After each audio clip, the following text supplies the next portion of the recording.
Здравейте, хора! Днес ще говорим за най-сложната концепция за Бога. Това е Троицата. Как трима са едно и единия е трима. Ще кажем 3 важни неща за Троицата, даже 4 за най-висшия Бог.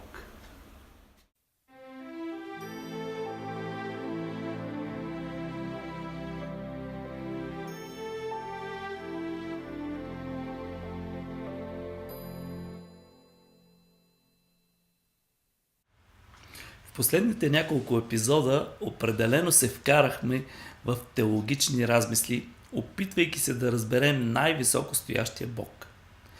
Днес ще поговорим за триединството. Божествената Тройца. Една концепция, която е разпространена само от християнството, поне доколкото аз знам. Ако някой знае нещо, което ми обягва, ще се радвам да ми напише.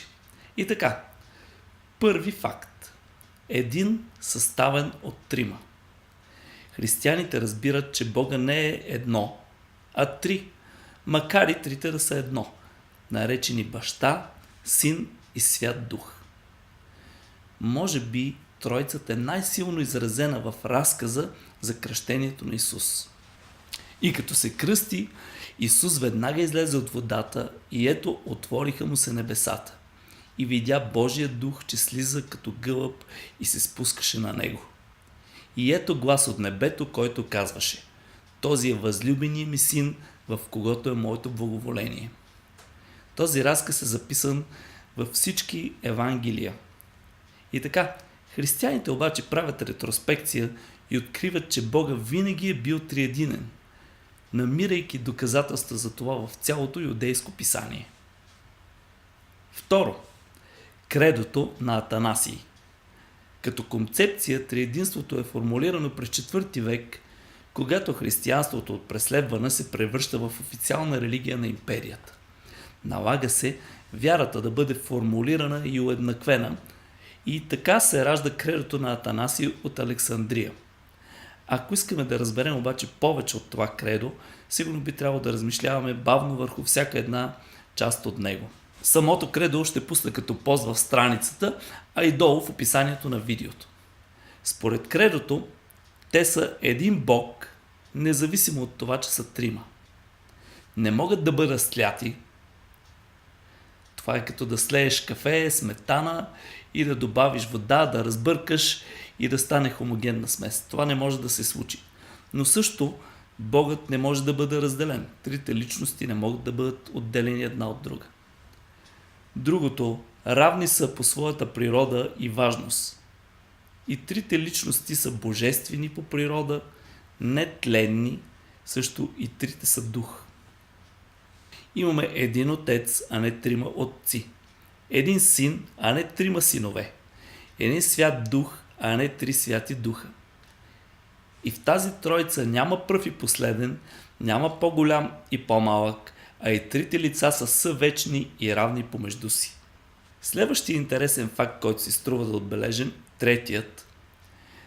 Следите на Тройцата в древния еврейски монотеизъм. Истината е, че крайният монотеизъм е формиран в един по-късен период, но въпреки това, вярата в единия най-висш Бог е още от самия зародиш на Аврамовия род. Но къде в единобожната вяра може да търсим Тройца? Бога Баща е вероятно най-ясният образ за монотеизма. Той е най-висш, недосегаем, необятен. Но интересното е, че малко преди да настъпи новата ера, имаме вече множество равини, смятащи, че еврейския Яхве са двама. Единият е недосегаем, а другия появяващ се на хората в различни моменти. Всъщност всеки път, когато Яхве е виждан и срещан, това е Богът Син. Той е Господния ангел, описан в много от разказите. Но къде пък е Святия Дух? Най-често, когато мъдростта е персонифицирана в някой разказ, то това е Духът. В много случаи Духът слиза върху някой човек, той извършва подвизи, това също е следата на Святия Дух. И така последното, четвърто нещо, което трябва да кажем днес, че това са три специфични личности. За да дадем по-образно описание на триединството, ще използваме картината на едно семейство, в което имаме баща, майка и дете. Аналогията не може да бъде приложена напълно по множество причини, но пък може да ни помогне в известна степен да схванем някакъв принцип.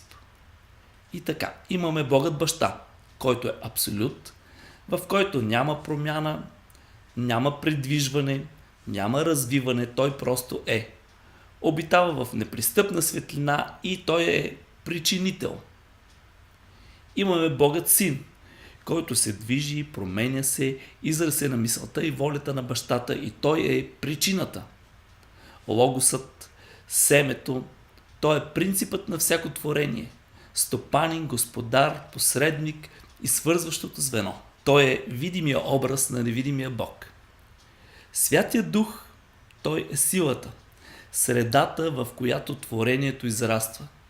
От него всичко се ражда, той е великият Дух, който дава живот на всичко. И другия път ще поговорим малко за него. Ще се радвам да получа някакъв отзвук от вас, да кажете някакви идеи, препоръки или каквото и да е. Просто кажете и напишете нещо.